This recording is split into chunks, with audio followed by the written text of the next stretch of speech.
Aleluia. Bom dia, queridos. Graça e paz. É muito bom saber que você está aqui. Hoje é um domingo especial. Hoje é um domingo de nós fazermos tantas coisas importantes para a nossa vida, né? Mas hoje é um culto especial, porque toda a igreja, ela existe, ou pelo menos deveria existir, com a mesma missão, o mesmo objetivo. E sabe qual é o objetivo da igreja? Repita assim, você é o objetivo da igreja. A Bíblia fala que Deus amou ao mundo de tal maneira que deu o seu único Filho para que todo aquele que nele crê não morra, mas tenha a vida eterna. E é por causa deste amor que a igreja existe. Se não houver amor no ambiente da igreja, não haverá igreja. Se não houver interesse em pessoas na igreja, não haverá igreja. Se não houver paciência, misericórdia, paz, longanimidade, benignidade, se não houver todos esses frutos do Espírito Santo na igreja, não teremos igreja. Porque a igreja tem um único fundamento, que é permitir que o Espírito de Deus, que essa influência de Deus, que é um bom sinônimo do Espírito, que esse movimento sobrenatural de Deus, ele entre nas nossas vidas e faça com que a gente seja uma pessoa diferente, uma pessoa mais completa, uma pessoa mais realizada, uma pessoa mais adequada, uma pessoa mais feliz. Por isso que quando Jesus veio ao mundo, ele veio com o objetivo de trazer ao mundo a paz. E quando ele saiu do mundo, ele falou, deixo-vos a paz. Eu deixo para vocês aquilo que eu vim trazer. A grande dificuldade de cada um de nós, que fomos ensinados a acreditar naquilo que a gente vê, que fomos ensinados ou treinados a ter prazer nas coisas que nos dão, de alguma forma, algum toque, alguma conexão. Então a gente tem prazer quando a gente é abraçado, a gente tem prazer quando a gente come uma boa comida, a gente tem prazer quando é um suco gostoso, uma bebida que faz bem ao nosso paladar, a gente tem prazer quando não está nem com frio nem com calor, a gente tem prazer nas coisas que a gente consegue enxergar e ver, e aí a gente vai, de alguma maneira, ignorando essa paz do Senhor. E por isso que teve uma poesia feita aqui com base num depoimento do Marcos da Patrícia, missionários lá na África. Essa poesia feita pelo irmão Wilson, que nós chamamos de baiano, que ele fala sobre a cor da paz, que a cor da paz ela não é branca, a cor da paz ela é vermelha, porque é o vermelho do sangue de Jesus Cristo.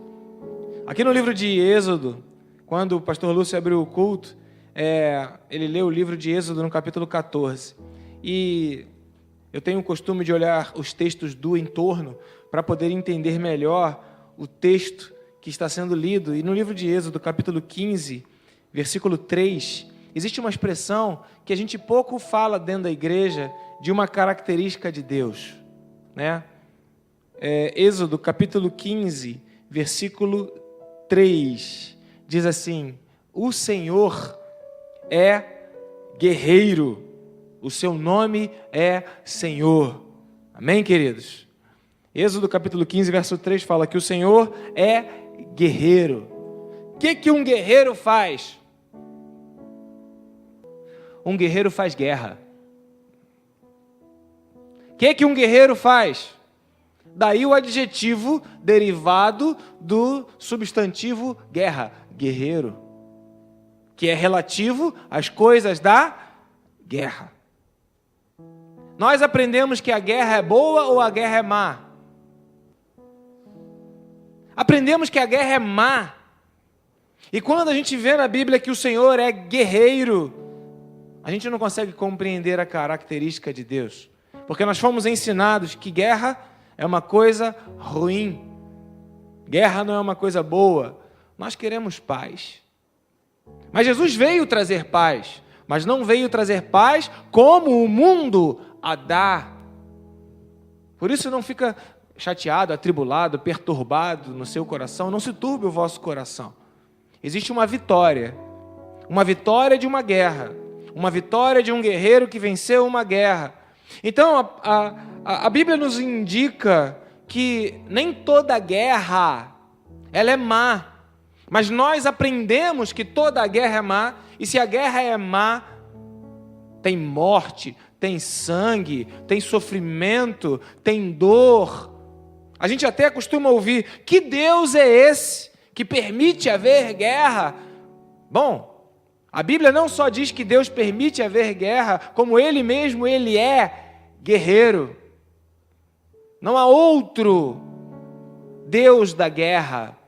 Marte? Não, isso é mitologia. O Deus da guerra é o Senhor é o seu nome, Ele é o Deus da guerra. Fundamentado nesse texto, a gente começa a entender que a nossa paz ela custa, ela não é de graça, ela é uma paz ganhada no sangue, na guerra. Existe um derramamento de sangue, por isso a poesia do Wilson, na verdade a poesia que foi interpretada pelo Wilson, que faz menção a um depoimento do Marcos e a Patrícia, missionários lá em Moçambique, que nós abençoamos, que nós colaboramos com o Reverso. Aliás, você almoçando hoje, você vai abençoar vários missionários, pessoas que estão atualmente no campo missionário. Você vai estar contribuindo financeiramente para eles. Então, por isso que quando a gente está falando da paz que Jesus dá, ela não é uma paz como o mundo dá. Porque a paz para o mundo é você viver bem, é você ficar tranquilo. A paz para o mundo é você desfrutar de coisas boas o tempo todo. Agora, isso é possível? O que a Bíblia fala sobre desfrutar de coisas boas o tempo todo? Isso é possível? A Bíblia diz: no mundo nós teremos aflições. Porém, para essa batalha contra as aflições, nós temos Deus. E no livro de Êxodo, capítulo 14, quando o pastor Lúcio leu aqui o texto no início, o povo de Israel, que era escravo no Egito, que era aprisionado, que era alguém que não tinha sua própria vontade, que fazia o que outras pessoas queriam que eles fizessem, e eles eram oprimidos nessa escravidão. Eles então clamam a Deus para que Deus dê um livramento, e Deus envia Moisés. E quando Deus envia Moisés, um representante, um profeta, um líder, uma pessoa que iria orientá-los para que aquela escravidão que os oprimia antes, ela fosse vencida, que essa batalha fosse vencida, o povo de Israel entendia que isso teria que ser automático, instantâneo, sem nenhum tipo de preço a ser pago, sem nenhuma força, sem nenhuma guerra. Eles queriam resolver os seus problemas na maior tranquilidade. E aí, quando Moisés vem e tira o povo, vamos lá. E aí o faraó só libera o povo. Vocês viram no filme, viram na novela, já ouviram a história, né, sobre a escravidão do povo de Israel, e sobre os 10 mandamentos, e sobre as 10 pragas. Quando o povo foi liberto, só foi liberto na força.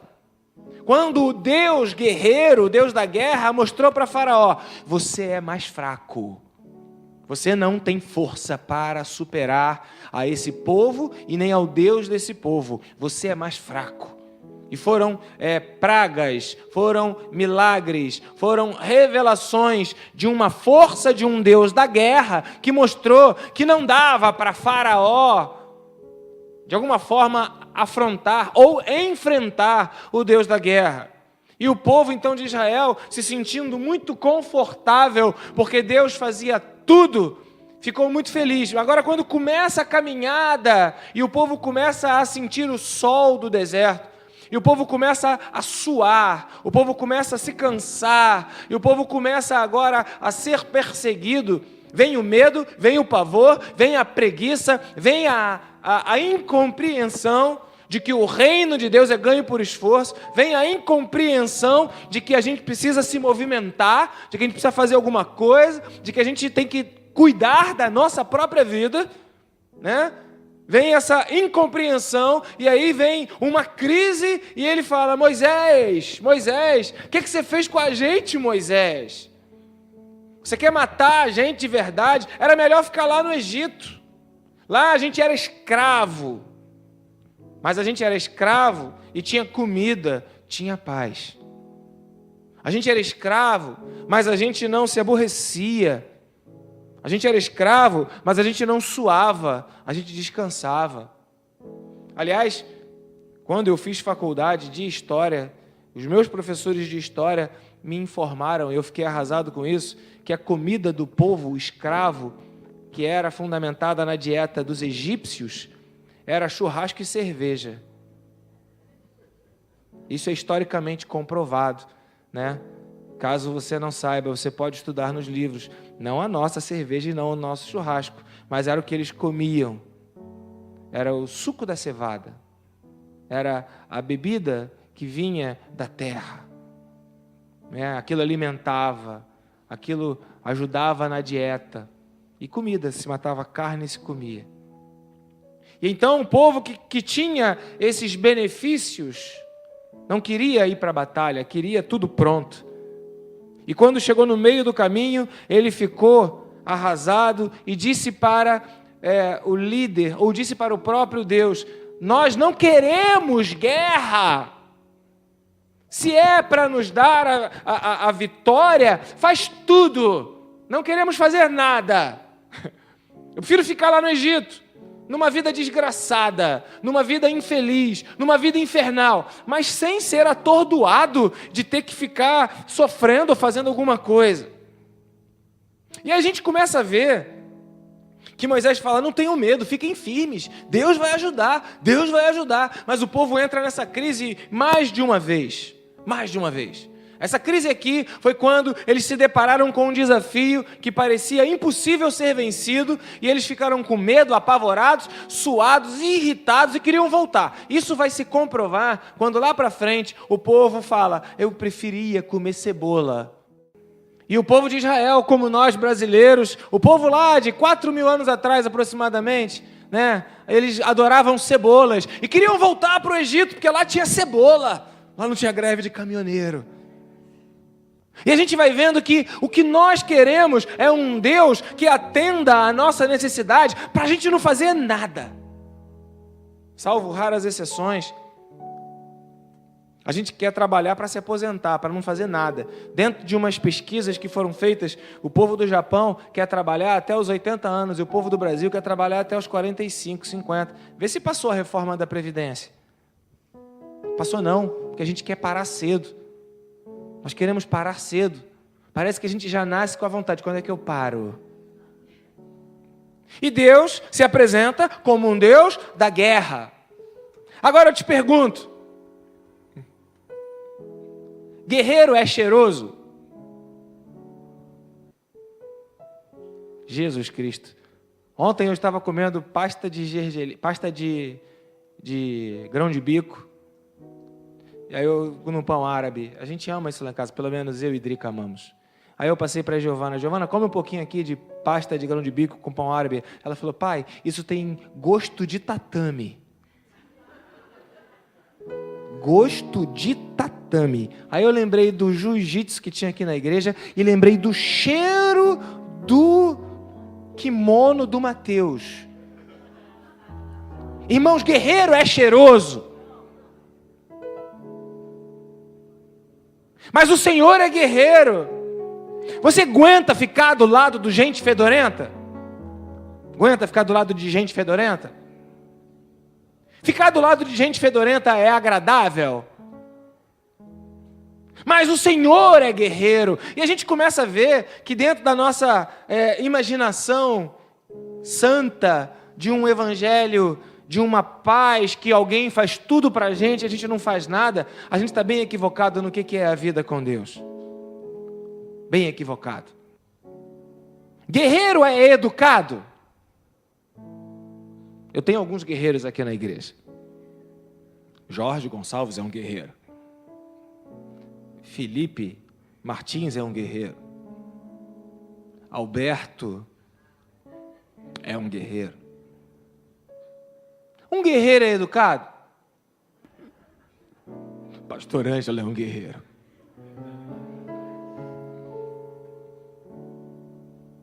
Um guerreiro faz as unhas? Um guerreiro, ele está preocupado em depilar-se? Um guerreiro está preocupado em usar saltos que... Então a gente olha para Deus com uma perspectiva bem equivocada, porque se esse Deus que é o guerreiro, uma das características do próprio Deus, e você pode olhar na Bíblia em diversos textos bíblicos, coloque aí referências cruzadas, coloque no Google, o Senhor é o Deus da guerra, o Senhor é guerreiro, né? Jeová é o nosso cavaleiro Judá. Quando o povo de Israel ia para a batalha, eles botavam a bandeira do leão. Ele é o leão. Leão não é porque é bonitinho, não. Leão é porque é forte, porque mata todos os oponentes. Leão é porque é poderoso. Leão é porque ninguém aguenta com ele. Leão porque todos temem a ele. Leão porque não dá para enfrentá-lo e ficar bem. Por isso que ele é o leão da tribo de Judá. Porque quando Judá ia para a batalha, não ia no seu próprio nome, nem na sua própria força, mas ia em nome do Jeová Nissi, aquela bandeira que falava, nós estamos aqui lutando em nome do Senhor, o Senhor dos exércitos, o Senhor Todo-Poderoso, Jeová Jirê, Jeová Nissi, Ele é o Todo-Poderoso, o Senhor é guerreiro, mas a gente não entende que a nossa vida é uma vida de guerra, de batalha, é uma vida de luta, e a gente acha que é tudo muito romântico, e quando vem uma batalhazinha, a gente cansa. O profeta Jeremias cansou, e ele ouviu de Deus, meu filho Jeremias, se você se cansa caminhando com os homens, correndo com os homens, como é que você vai competir com os cavalos?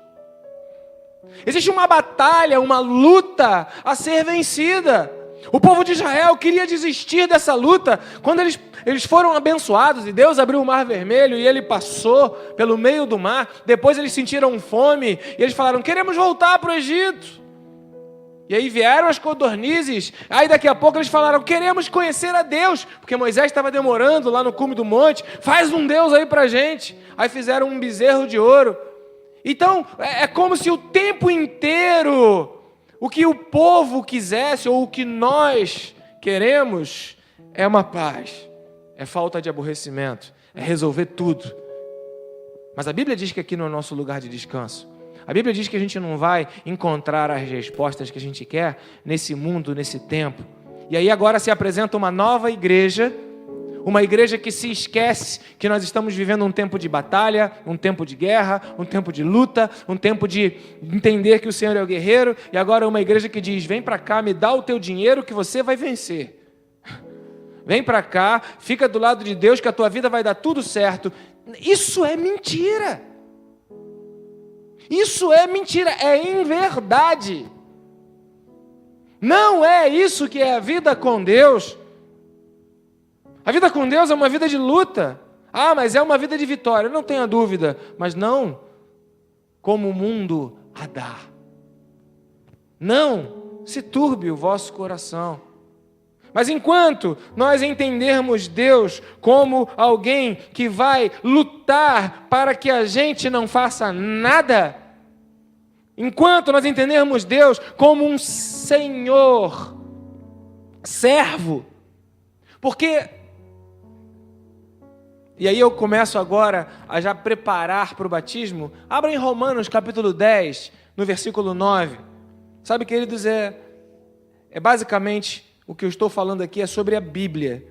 Não é uma opinião pessoal, não é uma interpretação pessoal, não é uma linha de entendimento pessoal, mas é repassando o texto. E o texto fala, se você... Olha o texto. Se você confessar com a sua boca que Jesus é o quê? Que é o quê, querido? Senhor. Está falando para confessar que Jesus é o Salvador? Hã? Não. Não. Não está falando para eu confessar que Jesus é o Salvador. Está falando para eu confessar que Ele é o...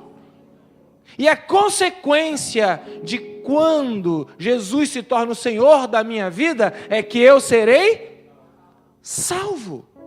Eu não aceito um Salvador, eu aceito um Senhor. Mas nós fomos ensinados desde pequenininho. Confessa Jesus Cristo, repete comigo, eu confesso que Jesus Cristo é o Senhor, e Salvador, Não está na Bíblia isso. Não está na Bíblia para eu repetir que Jesus é o meu Salvador. Está na Bíblia para eu repetir que Ele é o Senhor.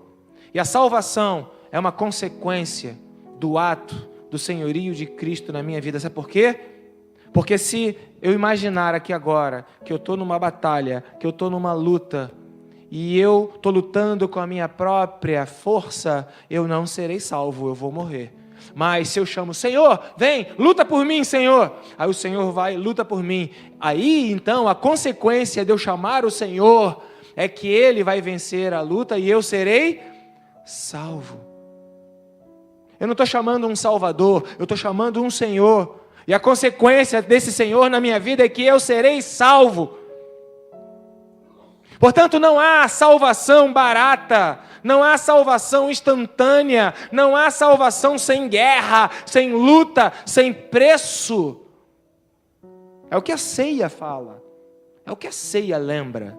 A ceia, para quem não é cristão, não sei se você é, se você não é, se você está nos visitando, mas a ceia, ela é sinistra, é assustadora.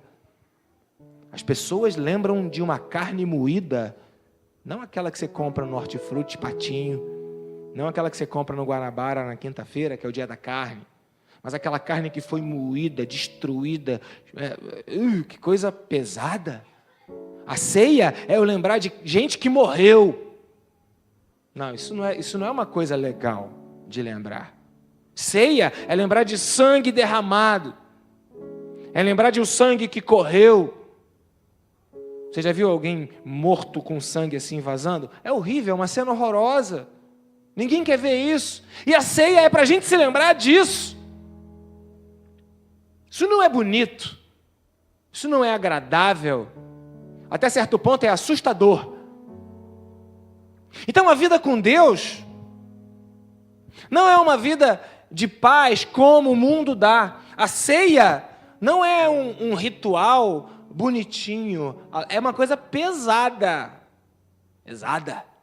A gente está tomando um cálice que está lembrando que alguém um dia perdeu o sangue por mim, de que um preço foi pago, de que aquela guerra custou caro para o Senhor que é guerreiro, para o Deus Todo-Poderoso que é o Deus da guerra, custou caro, Ele foi morto, Ele sentiu dor, a carne dele pagou, aquilo foi ruim demais para Ele. Tinha que ser eu, mas foi para Ele. E aí a gente entende a doutrina da graça. O que é a graça? Quando eu que tinha que lutar, mas alguém lutou por mim. Eu que tinha que morrer, alguém morreu por mim. Então a ceia é para me lembrar quanto custa a minha vida. A ceia é para me lembrar que foi muito caro. E para mim fazer entender, puxa, se alguém sofreu desse jeito por minha causa, eu tenho muito valor. Eu sou muito amado, eu sou muito valioso, eu sou muito precioso. O fato é que, de alguma maneira, esquecemos o preço que foi conquistado nessa guerra. Não queremos falar de guerra. Guerra não enche igreja. Guerra não traz bons fluidos, uma boa energia. O que é o nome que o crente dá? Um bom ambiente? Não, guerra não. Queremos coisas boas. Só ficamos com o lado B da história, mas a verdadeira história é que se não houvesse uma batalha, se não houvesse uma guerra, e o que é pior, ou melhor, quando Jesus morreu, o inimigo, ele achou que tinha vencido essa guerra. E por isso a Bíblia fala que Jesus, ele morreu e ele foi lá para o inferno. O inferno, que é o lugar que era reservado para nós, pecadores, gente que afronta a Deus, gente que se afastou da glória de Deus, gente que desobedece a Deus e que não faz o que Deus quer. O inferno era para mim, e Jesus foi para lá por minha causa. Mas ele não saiu de lá por minha causa, mas foi para lá por minha causa. Ele saiu de lá porque nele não havia pecado, não havia desobediência, e Deus não ia permitir injustiça, porque Deus é justo. Então Jesus saiu do inferno porque ele venceu a morte. Não foi por minha causa que ele venceu a morte, venceu a causa pela causa dele, venceu a morte por causa dele, venceu a morte pelo que ele era, venceu a morte por que ele fez, venceu a morte pela sua essência, venceu a morte pela sua natureza. Eu só vou me dar bem se eu aceitar esse Senhor que venceu o inimigo, que luta a minha batalha, que me dá a vitória e que vai lá no lugar que eu tinha que ir, vence aquilo para mim e diz: não se turbe o vosso coração, crede em Deus, crede também em mim, eu vou para o meu Pai, e para onde eu vou preparar lugar, e você não vai para o inferno não, você vai para o lugar onde eu estou, você vai para o lugar que eu preparei para você, mas isso custa muito caro. Não banalize o Evangelho, não ridicularize o que Jesus fez na cruz do Calvário, ignorando que foi um preço de sangue. Então, se eu confessar a Jesus como Senhor, eu serei salvo. Agora, se eu não confessar a Jesus como Senhor, se Ele não vier lutar para mim a batalha que eu, se lutar, vou perder, se Ele não disser para mim e eu obedecer aquilo que Ele disser para eu obedecer, Ele manda, eu obedeço. Senhor é Ele, escravo sou eu. O que vai acontecer? Vai acontecer o que aconteceu com o povo de Israel. Saiu de uma escravidão, de um líder opressor, de um líder mau, de um líder que de alguma forma criava mal-estar, criava dor, criava batalha. Não quero esse líder que cria dor, que cria mal-estar, que cria batalha. Eu quero paz. Saíram desse líder e vieram para debaixo da liderança do Senhor. E quando tiveram algum tipo de desconforto, algum tipo de mal-estar, algum tipo de batalha, falaram: não, também não quero esse tipo de Senhor, prefiro aquele Senhor antigo. Porque se é para lutar, pelo menos eu vou ficar aqui com o Senhor antigo, porque aqui eu tinha comida, tinha bebida, dormia em paz. Falta de entendimento de que a vida é uma batalha, de que a vida é uma guerra. Falta de entendimento de que as coisas que realmente importam não são conectadas a esta vida. Não são.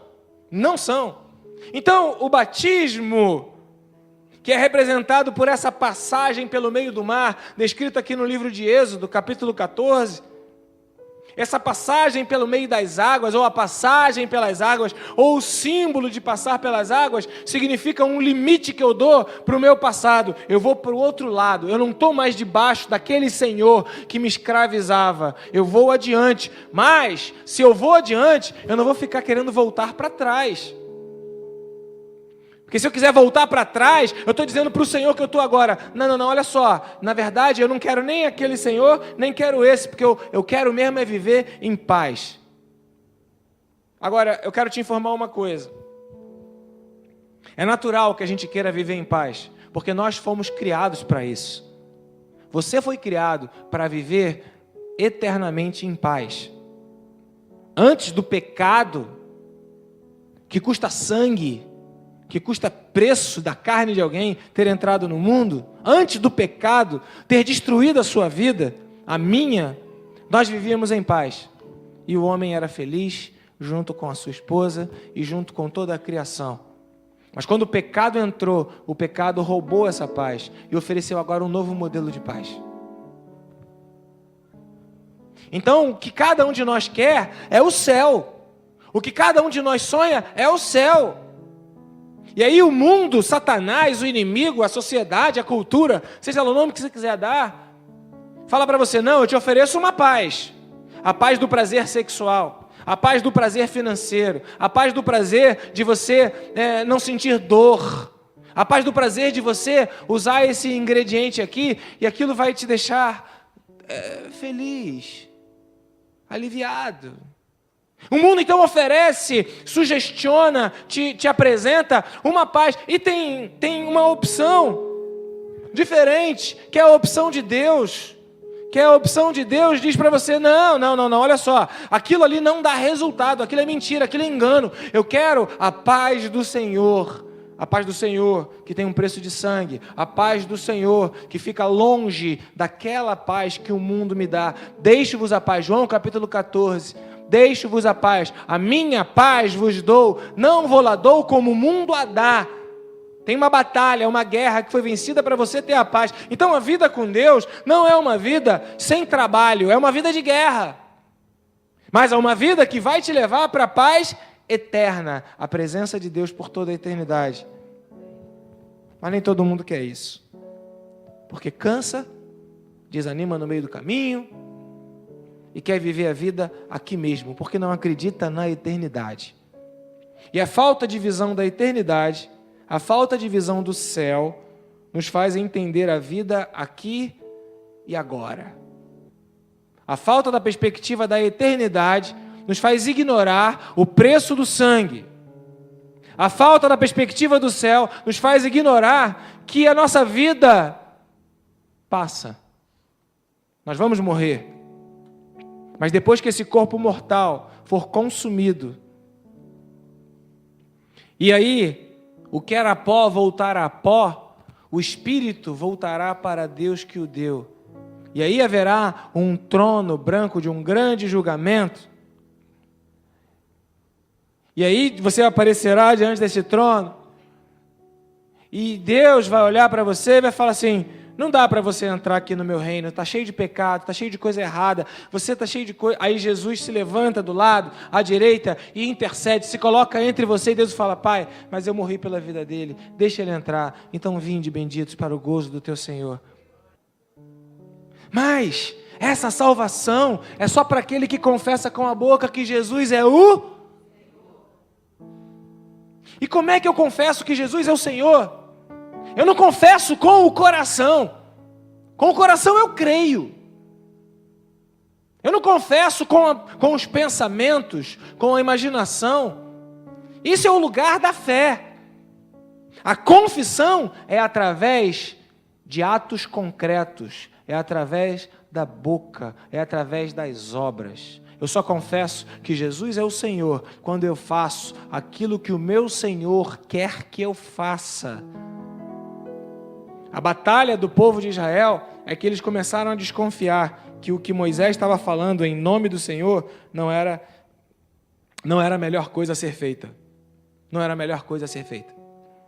E aqui no livro de Êxodo, capítulo 14, quando Moisés, ele dá a opinião dele, dá a sugestão dele, dá a orientação dele, o povo falou, não, peraí, calma, você trouxe a gente para cá para morrer, está errado, não é isso, não vai funcionar, não vai dar certo. Como assim?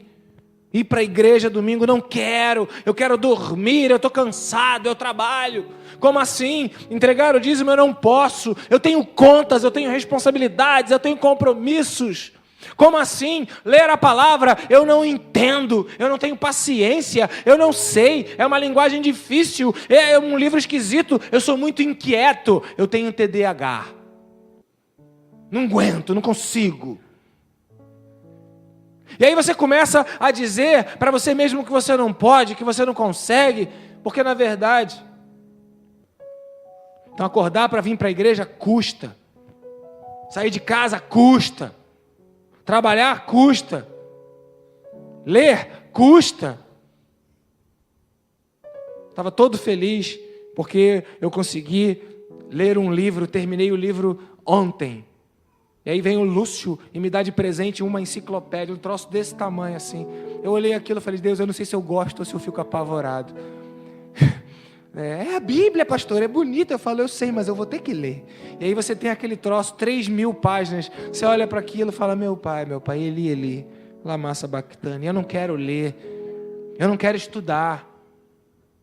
Eu não quero ficar preocupado com a qualidade da comida que eu como. Eu quero comer carne, eu quero encher a pança. Ontem de noite eu fui, estava faltando luz lá em casa e Velho, quando falta luz, ele vai para supermercado ou shopping. A gente foi para o supermercado. Eu estou acertando? Fui para o supermercado, cheguei lá, saiu o pão quentinho. Eu falei, pão, quase que idolatrei, quase que me curvei. Pão. Cheguei em casa, comi 3 pães. Logo depois que eu acordei dessa hibernação, passei mal a noite toda. Mas a minha carne quer comer o que os olhos desejam, o meu corpo quer descansar. É uma luta, é uma batalha, é uma guerra. Não para, não cessa, não dá descanso. Não tenho paz.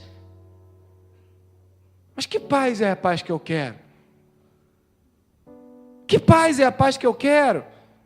Que paz mentirosa algumas igrejas ou uma Bíblia que eu não leio ofereceram para crentes que eu não creio que creiam, que diz, você vai ficar tranquilo, tudo vai dar tudo certo. E não dá certo não, só se encher a cara e ficar doidão para cantar isso. E quem conhece a história sabe do que eu estou falando. Porque não dá certo não, dá errado.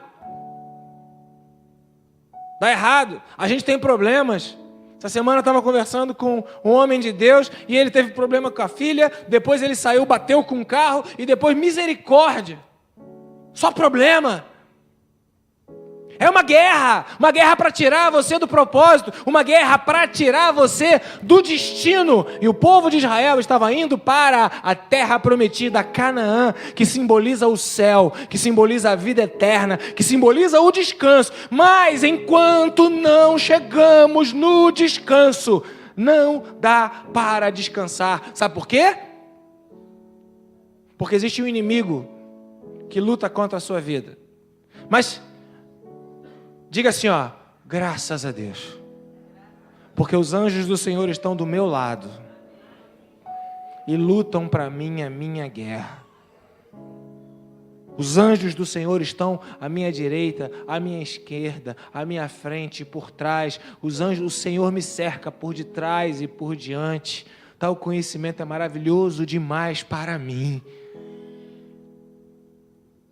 Porque aos seus anjos, Ele dará ordem ao seu respeito para que te guardem. Então eu não estou sozinho. O que eu preciso fazer? Confessar. Romanos 10, 9. Que Jesus Cristo é o Senhor com a minha boca. A pior tragédia que pode ter, e a gente aprende isso quando é criança para adolescente, é ter vergonha de dizer que é crente. O que vão pensar de mim? Eu tenho vergonha de dizer que sou crente. É a pior tragédia, porque você cresce como um crente que tem medo, e existe um demônio da intimidação, que rouba a autoridade, que oprime o povo de Deus, e faz com que você fique com medo de dizer a verdade, faz com que pastores tenham medo de dizer a verdade, e aí a gente vai e muda o nome da igreja. A nossa igreja era conhecida como Igreja Evangélica Congregacional da Tijuca, e a gente muda o nome e fala, não, agora é Ministério Palavra da Verdade, é a palavra da verdade que você vai ouvir, e graças a Deus que tem gente que quer ouvir a verdade. Você quer ouvir a verdade, senão você não estaria aqui. Mas tem muita gente que adora ser enganado. Ontem assisti um filme com a Drica e era a história de um homem traidor, e ele era mentiroso, e ele traía os seus sócios, traía a sua esposa, e a esposa e mais 2 amantes se uniram contra esse homem. Eram Mulheres no Ataque. Filme que eu ri a beça. Mas o que acontece? Quando existe uma mentira, ela é generalizada. Não dá para você mentir um pedacinho só e depois ser verdadeiro do outro lado. Você mente tudo. A mentira é um ingrediente, é um adjetivo que estraga tudo. Tudo. Não dá para você viver bem com Deus e ter um cônjuge fora do seu relacionamento. Não dá, é mentira, você não consegue. Não dá para você ter um cônjuge fora do casamento e ser uma pessoa séria dos seus negócios. Você vai mentir nos negócios, você vai enganar as pessoas. Se você engana a tua esposa, se você engana teu marido, você não vai enganar uma outra pessoa por dinheiro. A mentira, ela toma conta da nossa vida. E tem muita gente pregando o evangelho da mentira, enganando. Só que a conta chega, porque o Senhor é guerreiro, porque nós estamos numa batalha. Porque quer você goste ou quer você não goste, você vai ter que lutar. É no suor do teu rosto que você comerá o teu pão, e é no esforço que você ganhará o reino dos céus. É luta, é na perseverança que você encontrará a sua paz, paciência, e aí depois você vai vencer. Porque a tribulação produz, e a perseverança está nesse meio aí. Então veja, se eu sou uma pessoa que engano a Deus, ou ouço uma palavra de Deus que eu não consigo levar a cabo, não adianta, a minha vida toda. Por isso que a Bíblia fala, sejam perfeitos. Seja perfeito. E essa palavra perfeito no hebraico, eu já falei isso aqui, vou repetir, ela vem da expressão salem. Ou seja, salem era uma pedra que estava numa montanha. Aí você, quando olha, você não vê a pedra, você vê a montanha inteira. Então seja perfeito, ou seja, não seja um pedaço fora do lugar. Quando olharem, não vão olhar um pedaço, vão olhar tudo perfeito. A montanha está no lugar, a pedra não desprendeu. Então seja perfeito, como perfeito é o vosso Pai. Fica inteiro, não fica em fragmentos, não fica quebrado, fica inteiro, fica conectado, fica ligado. Quando olharem para você, não vão ver pedaços, vão ver alguém em Salém, que está conectado ao todo, seja inteiro. É esse o evangelho da verdade. Esse é o ministério Palavra da Verdade. E eu louvo a Deus, porque hoje é um dia de batismo. E o batismo que está escrito aqui no livro de Êxodo, capítulo 14, quando o povo de Israel passa pela água, esse batismo significa dizer o seguinte, éramos escravos de um senhor, largamos aquele senhor, e agora eu sirvo a outro Senhor. Querido, repita assim comigo. Ser livre é ter um Senhor, que é Cristo. Por isso a Bíblia fala, e conhecereis a verdade, e a verdade vos libertará. Então não pensa você que você vai ser livre se você fizer o que você quer. Não. Porque o que nós queremos? Eu vou ser livre se eu fizer o que eu quero. Não. Sabe por quê? O que você quer é fruto daquilo que você ouve o tempo todo. E sabe o que dizem para você? Dizem para você o seguinte, você merece. Dizem para você, você é espetacular, você é lindo, você não tem que estar em guerra, você tem que ter paz, você tem que ter prazer. Então se esse teu corpo não te dá prazer, muda. Se aquele homem não te dá prazer, experimenta com a mulher. E se depois aquela mulher não te dá prazer, experimenta com aquilo que é andrógeno, é genderqui, é ativo, pós-passivo, é declinado à 13ª conjugação, porque está difícil saber quantos nomes tem para os gêneros agora. E aí você vai escolhendo uma liberdade que não existe, e eu não estou profetizando, estou apenas vendo. Estamos chegando na sodomia. Já, homens buscarão prazeres com animais. Começa com essa adoração animal. Eu fiquei apavorado quando Melquisedeque, para os íntimos Melque, o meu gatinho morreu. Porque quando Melque morreu, um pedaço de mim morreu junto. Não foi? Regilândia e Felipe tinham um gremlin, daquele que teve contato com a água em casa. Era um bicho horroroso, feio, peludo.